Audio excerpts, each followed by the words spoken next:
All right, everyone. So today we're diving into something that I think is really at the heart of every business owner who is in it for the long haul, Yeah.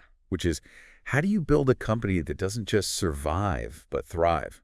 Not even survive, like, barely making it, but actually Right. achieves enduring success. Exactly. Yeah. So how do you build a company that doesn't just eke it out year after year, but is really thriving? And I think, we can look at a company like Blockbuster. Oh, yeah. And everyone remembers Blockbuster. They were at the top of their game.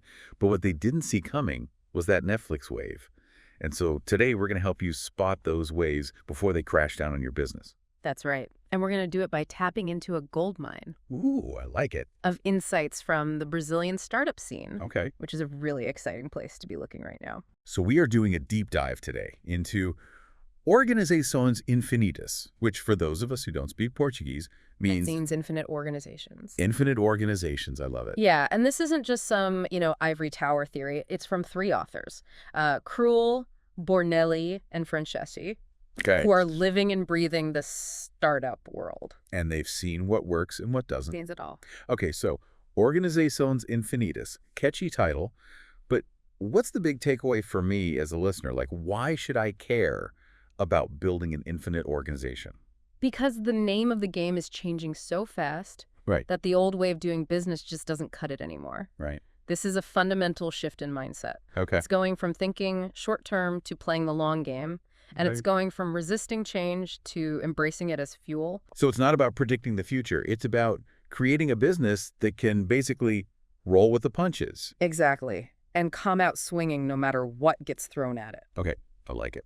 They have this really great phrase for it. They call it minimamente infinito, Which means which means minimally infinite. minimally infinite. I like that. It's kind of catchy. Yeah, and we'll unpack that. But basically, it's about building an organization that's flexible enough and adaptable enough to thrive in any environment.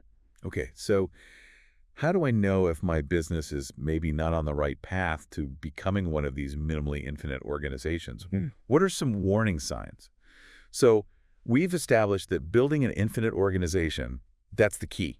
That's the key. If you want to be around for the long haul, Yeah. but how do you even know Right. if your business is even capable of that? Yeah. Well, that's where this book is so helpful because they actually give you some warning signs Okay, that you might be headed for trouble. give me the rundown. All right. So one of the biggest ones Yeah. is what they call the Kodak moment.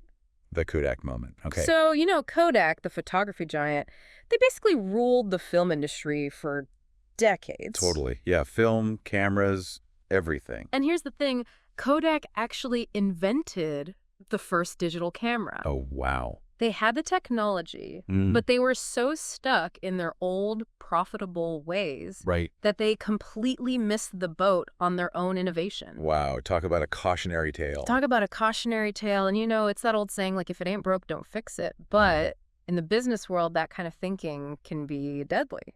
Yeah, you can't just rest on your laurels. You constantly have to be innovative. You have to be innovating. And they give another example of this Brazilian shoe company Okay. that was doing incredibly well, Yeah.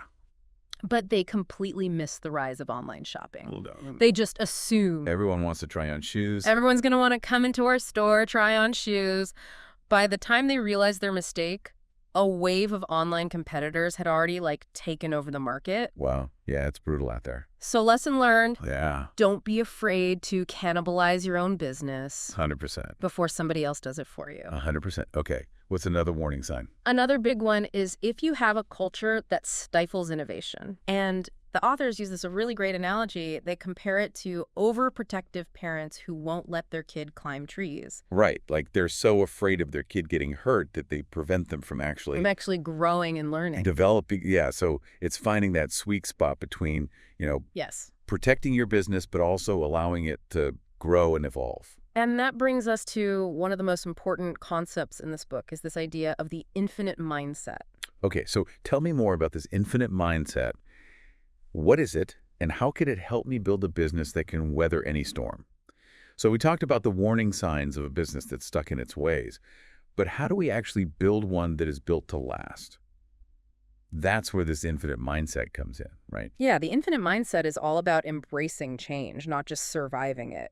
It's about building a company that can adapt and evolve no matter what the future throws its way. So what does an infinite organization look like? How do I actually put that into practice? Well, they break it down into 5 core elements. They call it Organizações Infinitas, or minimally infinite organizations. Okay. Think of it like building an organism that's flexible and responsive, Okay. not a rigid machine. Got it. So what are the 5 elements? The first one is vision. Okay. And it's not just about having this pie in the sky mission statement. It's Yeah. about constantly reevaluating and adapting your vision as the world changes. So less about predicting the future and more about having a clear sense of direction, even as the path ahead changes. Exactly. Okay, what's number 2? Number 2 is business model. An infinite business model is one that is designed for flexibility. Okay. It's about being open to new ways of creating and delivering value, even if it means disrupting your own existing systems. So don't be afraid to shake things up, even if it means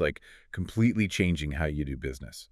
Exactly. Okay, what's next? All right, number 3 is systems. Okay. And this is all about your infrastructure and your processes. Got it. It's got to support adaptability, things like decentralized decision-making, rapid prototyping, continuous feedback loops. So it sounds like building a company that can basically turn on a dime, be really nimble. Exactly. Okay, what's number 4? Number 4 is a big one, culture. Culture, okay. You can have the most innovative vision, the most adaptable systems in the world. Right. But if your culture is stuck in the past, you're not going to get very far.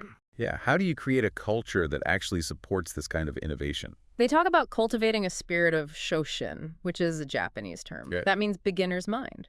Beginner's mind. I like that. Approaching things with curiosity and openness, even if you're an expert in your field. It's like being a lifelong learner, always willing to learn new things. Exactly. Okay, so that's vision, business model, systems, culture.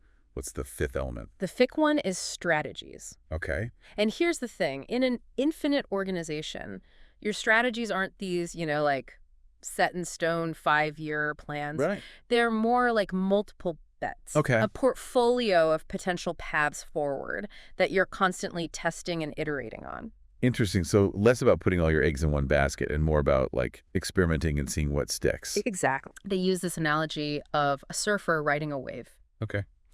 You don't know exactly where the wave is going to take you, Right. but you need to be able to adapt Yeah.